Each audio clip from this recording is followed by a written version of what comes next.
Bonjour, bonjour à tous.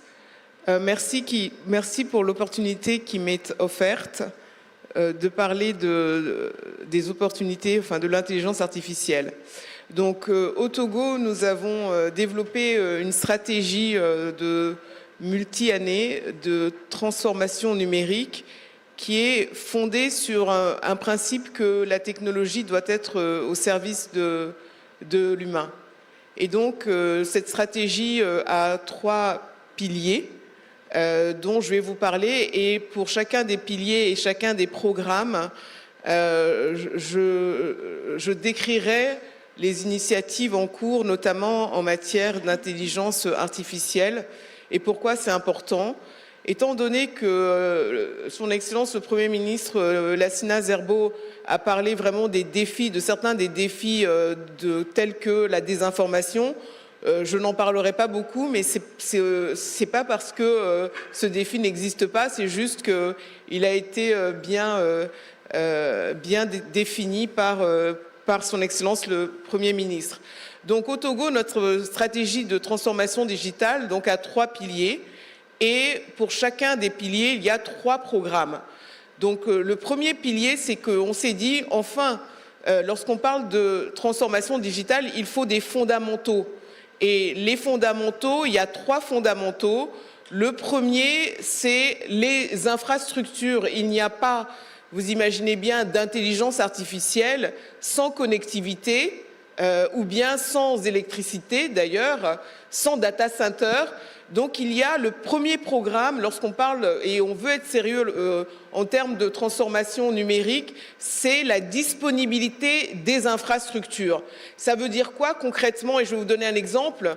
Au Togo, en partenariat avec la Banque mondiale, nous avons un grand projet d'accélération du numérique au Togo qui va nous permettre de connecter à la fibre optique les écoles, les hôpitaux et les mairies. L'appel d'offres a été lancé il y a quelques semaines et on espère aller très vite pour vraiment régler ce problème de base qui est la connectivité.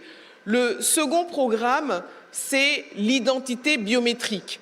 L'identité biométrique vise à donner à chaque citoyen, à chaque individu sur le territoire national, un numéro d'immatriculation unique et une identité donc unique. Et pourquoi c'est important?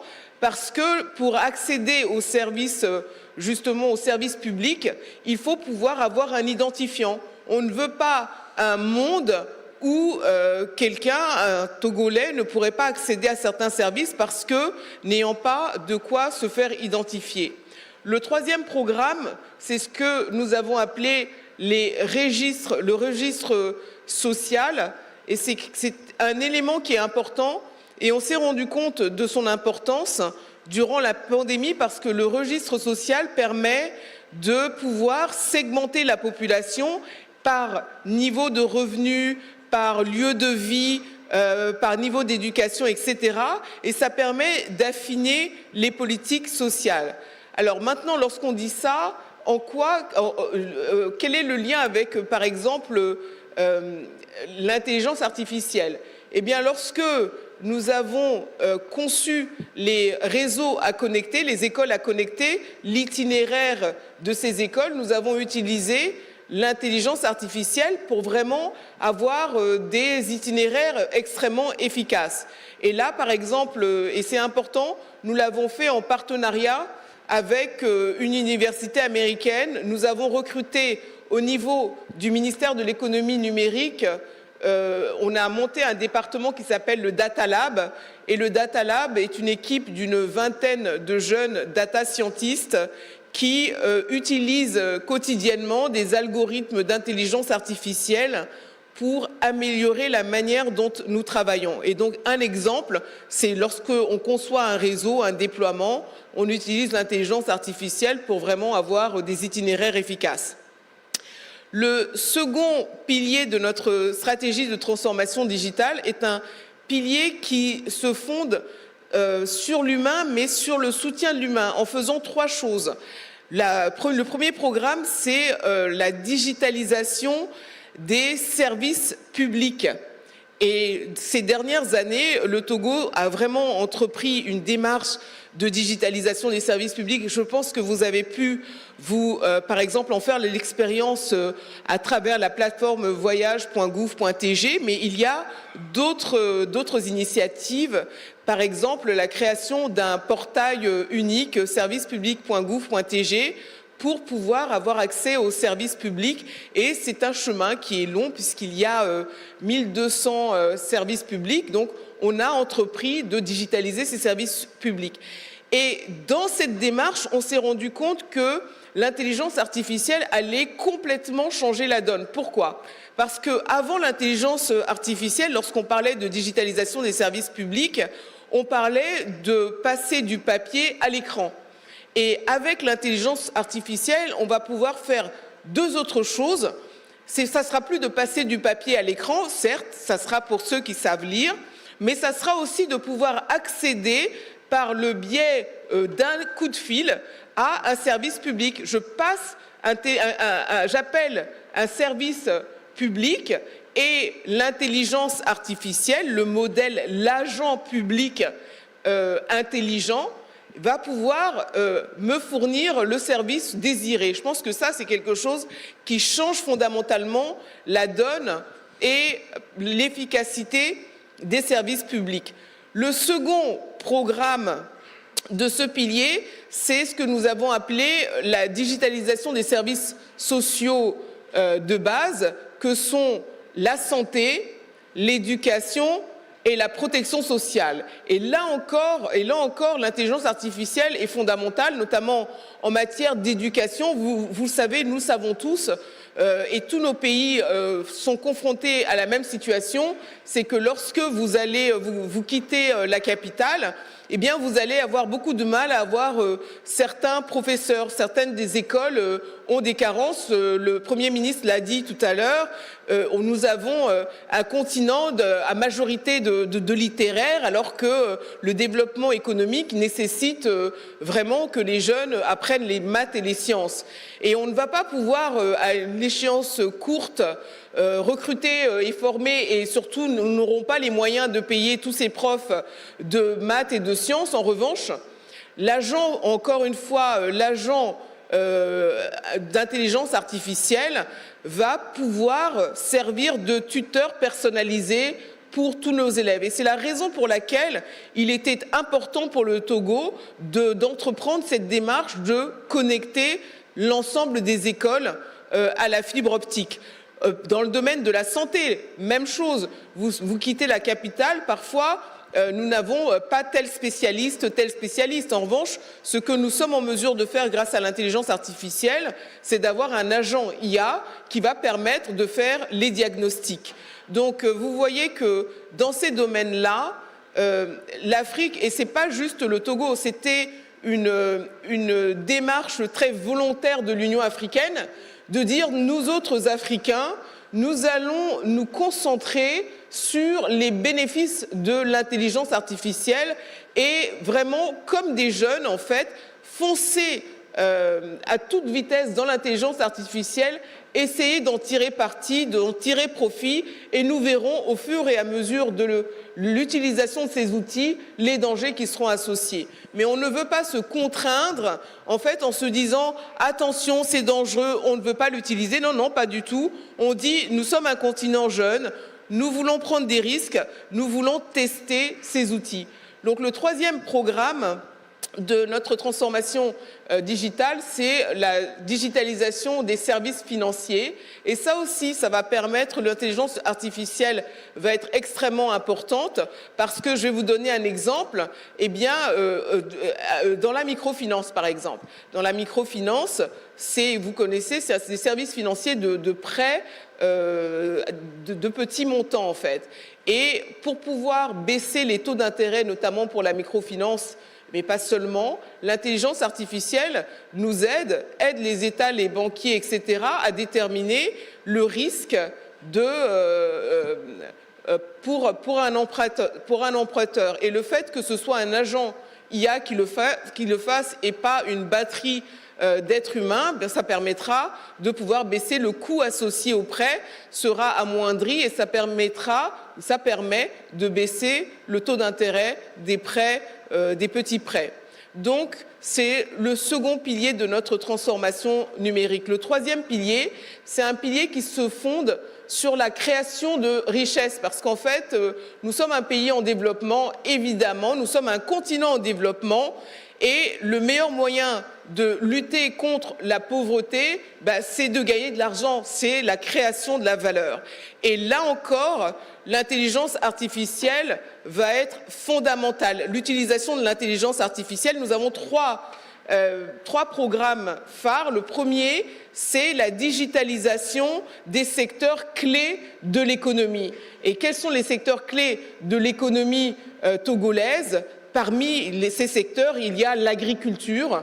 Aujourd'hui, l'équipe du Data Lab au niveau du ministère, en partenariat avec le ministère de l'Agriculture, utilise l'intelligence artificielle pour évaluer la qualité des sols, pour comprendre la carte des cultures agricoles sur le territoire national. L'autre élément, par exemple, c'est la logistique. Nous avons un port en eau profonde, les services financiers. Nous avons le siège, par exemple, d'Ecobank, d'Orabank et d'autres banques.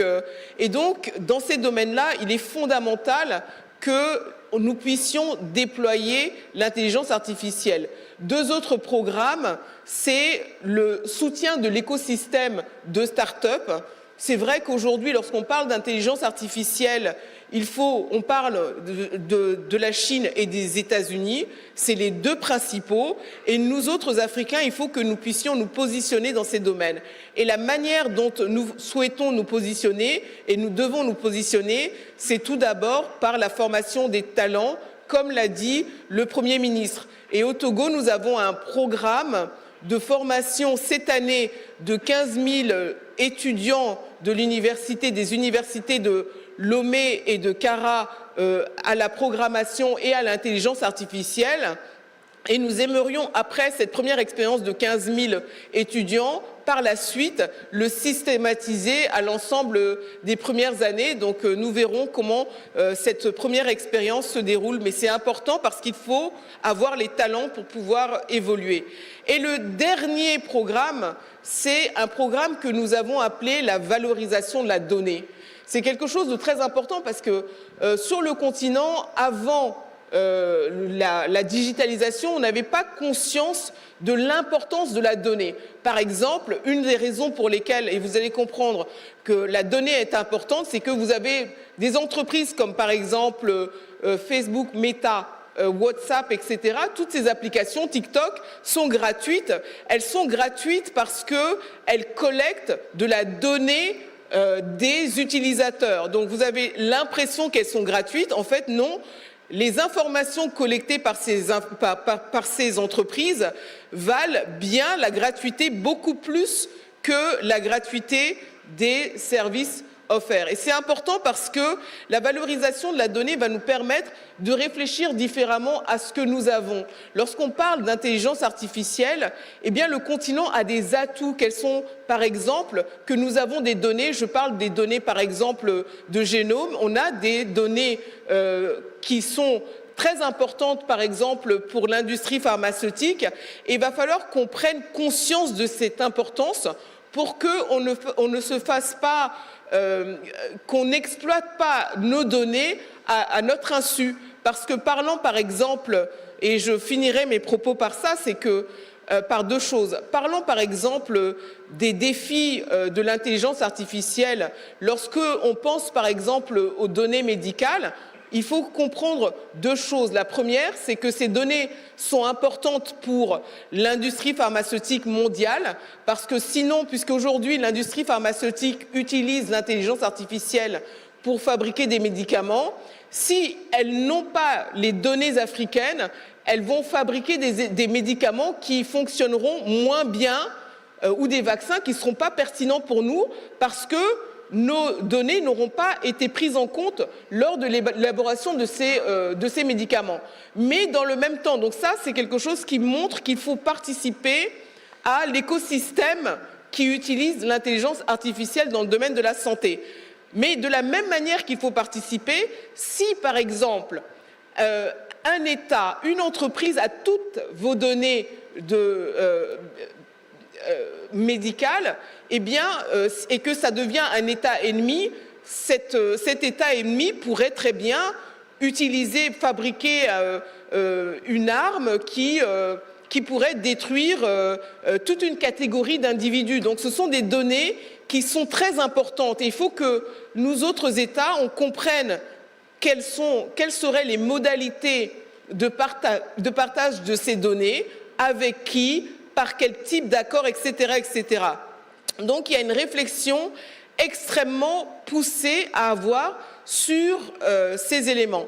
Et le dernier point que je vais dire, c'est que c'est vrai, nous n'avons pas inventé l'intelligence artificielle, mais nous voulons en tant que continent compter. Et une des manières de compter en termes d'intelligence artificielle, effectivement, hors de la problématique de former des talents, il faut qu'on ait des talents pour compter, mais c'est aussi de réfléchir à ce que nous avons. Nous avons des leviers. Par exemple, nous avons sûrement des minerais critiques au développement de l'intelligence artificielle. Et donc, ce que nous devons faire en tant que continent, c'est, en utilisant l'intelligence artificielle, scanner notre sous-sol de manière systématique pour identifier ces minerais critiques comme les terres rares, etc. et utiliser la disponibilité de ces minerais sur le continent pour pouvoir participer à la conversation mondiale en matière d'intelligence artificielle. Donc voilà, en quelques mots, pourquoi c'est important pour nous et de dire que vraiment nous comptons briller en tant que continent sur le sujet. Merci beaucoup. Merci, Madame le ministre Sina Lawson, pour cet exposé exhaustif, complet